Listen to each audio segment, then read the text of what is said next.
Биз адамзаты дегеле тирүү жандыктардын баары азыктанууга муктаж. Көзгө көрүнбөгөн микро жандыктардан баштап дүйнө жүзүндө эң чоң эсептелген жаныбарларга чейин тамактанууда өзүнүн артыкчылыктары бар. Албетте, алардын ичинде адам өзгөчө орунду ээлейт. Себеби ал өзүнүн табитине, динине жана организмине карап түрдүү азыктарды тиешелүү жол менен ылайыкташтырып алгандыгы белгилүү. Жана дагы тамак катары колдонгон азыктар пайдалуу, жеткиликтүү, ошону менен бирге даамдуу жана жаңы болууга тийиш.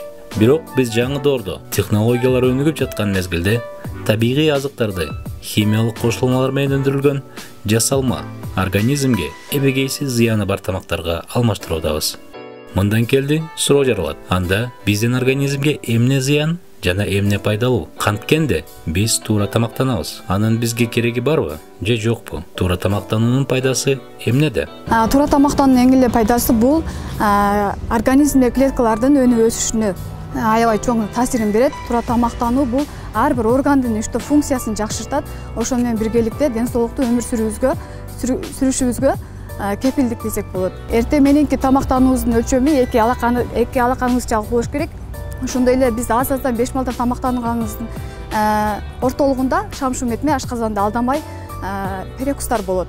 Шамшу метме тамактануунун өлчөмү 1 алаканчалык болуш керек. Ошондой эле эки перекусты 1 алаканчалык тамактанабыз дагы кечки учурда, кечки тамакка барганда 1 муштунчалык тамактанышыбыз керек. Ушул өлчөм менен биздин ашказаныбыздын иштөө функциясы жакшырып, жеген ичкен тамагыбыз жеңил сиңет.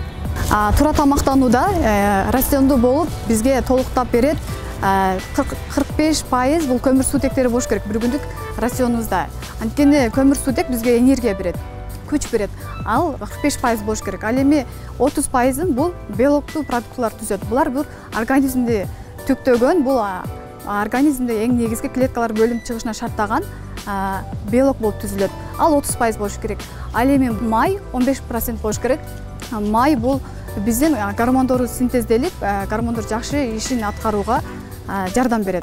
Майды дагы чектебей, албетте өзүнүн нормасында кабыл алып турушубуз керек. Ошондой эле булардан дагы эң көп өлчөмү жок клетчаткалар көп колдонсок болот. Анткени алар жашылча жемиштер, витаминдер бизге эң керектүү нерсе. Жоон ичеге, ошондой эле ашказан иштөө функциясы жакшы болуш үчүн клетчаткага муктаж. Жашылча жемиштерди каалаган өлчөмдө колдонсок болот. Бирок жашылча жемиш деген учурда жашылча жемиштердин дагы өзүнүн табигый канты бар. Жогору кантка ээ болгон, мисалы банан, жүзүм сыяктуу канты жогору өлчөмдөгү жашылча жемиштерди биз түшкө чейин колдонушубуз керек.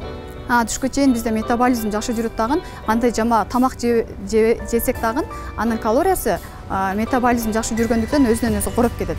Ал эми түштөн кийин жеңил, сиңимдүү тамактарга, белковый тамактарга, клетчатка кошулган белковый тамактарга басым жасашыбыз керек. Анткени метаболизм түштөн кийин жайлап калат дагы, ошого жараша биз тамактанышыбыз керек. Демек, учурда биз колдонуп жүргөн азыктар туура тамактануунун рационуна кирет экен. Болгону аларды иреттеп, өлчөмүн чектеп, ошондой эле тамактануу убактыларын аныктап алуу зарыл. Келиңиздер, биргеликте бизге керектүү болгон продуктылар канча турарын карап көрөлү. Туура тамактануу адиси Нурзада айым бизге түзүп берген тамактануу убактыларына жана анда аталган тамактын түрлөрүнө ылайык көрсөтүлгөн тамактардын салмагына карап 30 күндүн ичинде бир адамга канча сом каражат кетерин эсептеп көрөлү. Бизге берилген бир адамга ылайыкталган 1 апталык рационду алып 4 аптага көбөйтүп, жөнөкөй арифметика аркылуу 13.170 сом деген сумманы алдык. Демек, бир адамга толук кандуу туура тамактануу үчүн орто эсепте 13.170 сом акча керектелет экен. Бул суммага түрдүү таттууларга, майрамдык тамак аштарга жана ар бир адамдын өз табитине жана каалоосуна ылайык кошумча азык-түлүктөргө кетчү каражаттар кошулган эмес. Баса, белгилеп айта кетчү нерсе, ар бир тамактануудан мурун 200 грамм жылуу суу ичүүнү адат кылыңыз. Ар бир адам күнүнө өзүнүн салмагына жараша эсептеп суу ичиш керек.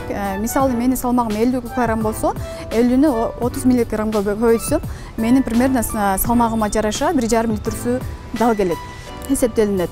Ошол суунун балансын кечки саат 7-ге чейинки убакытка чейин ичип бүтүшүм керек. Суунун аз ичкен негизинде биздин организмде иммунитеттин түшүшү байкалат. Ошондой эле тез чарчап, муун ооруларын чакырышы мүмкүн. Суунун пайдасы бизге ден соолугубузда аябай чоң.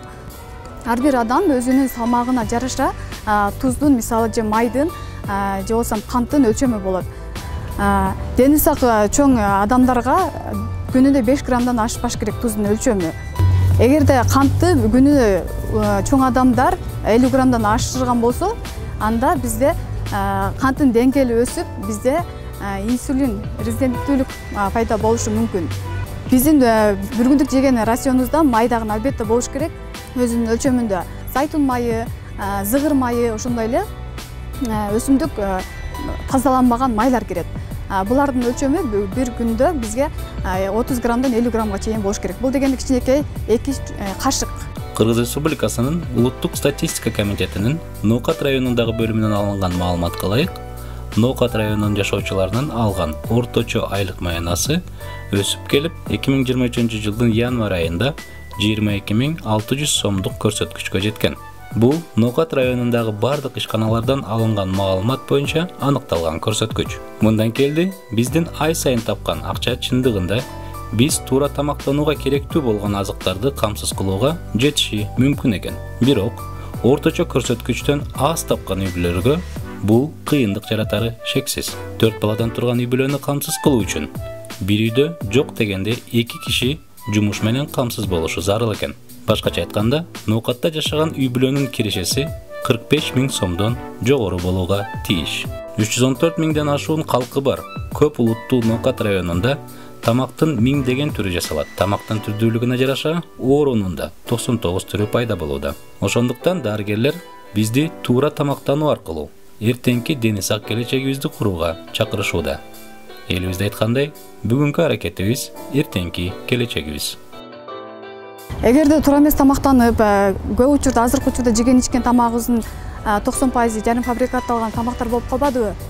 Эгерде туура эмес тамактансак, биздин клеткалар жакшы өспөй, ошону менен иммунитетибиз түшүп, зат алмашы бузулуп, ошонун негизинде бизде гормоналдык тең салмактуулук бузулат. Мисалы, кантты көп өлчөмдө колдонсок, бул деген ашта салмактуулукка ошондой эле жүрөк кан тамыр ооруларына алып келет. Дагы бир азыркы учурда аябай өрчүп келаткан кант диабетине дагы алып келиши мүмкүн.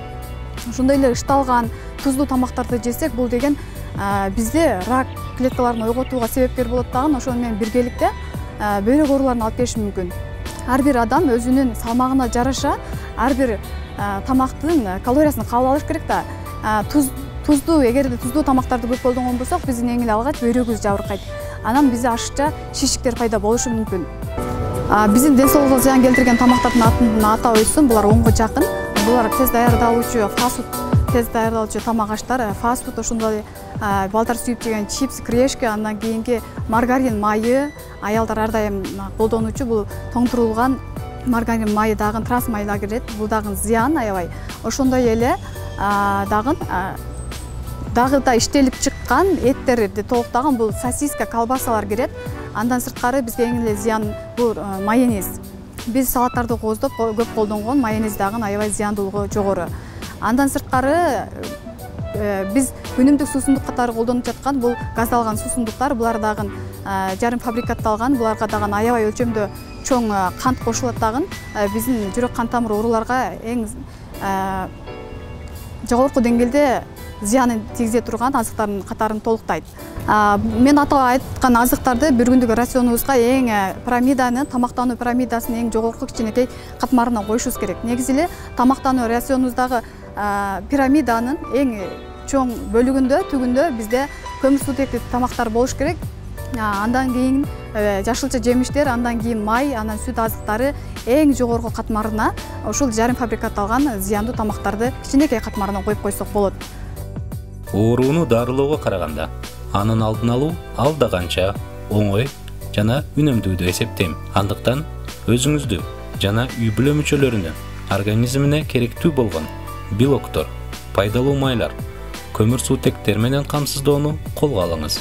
Ошондой эле тамак менен бирге организмге өтө керектүү болгон витаминдер, клеткалардын нормалдуу иштешин камсыз кылган минералдар жана бардык алмашуу процесстерине катышкан суу менен камсыздаңыз. Мына достор, жогоруда айтылган маалыматтан, сандардан өзүңүздөргө туура чечим чыгарасыздар деген үмүттөмүн. Өзүңүздүн жана үй-бүлө мүчөлөрүнүн ден соолугуна гана кам көрүп ким болбостон, үй бүлө капчыгын үнөмдөп экономикалык абалыңызды жакшыртасыз деген чоң ишеничтемин. Сиздерге баарыңыздарга ийгилик, жаратканын дайыма колдоп жүрсүн сиздерди. Тапканыңыздар сиздердин жаркын келечегиңиздерге жана өнүгүшүңүздөргө буйрусун.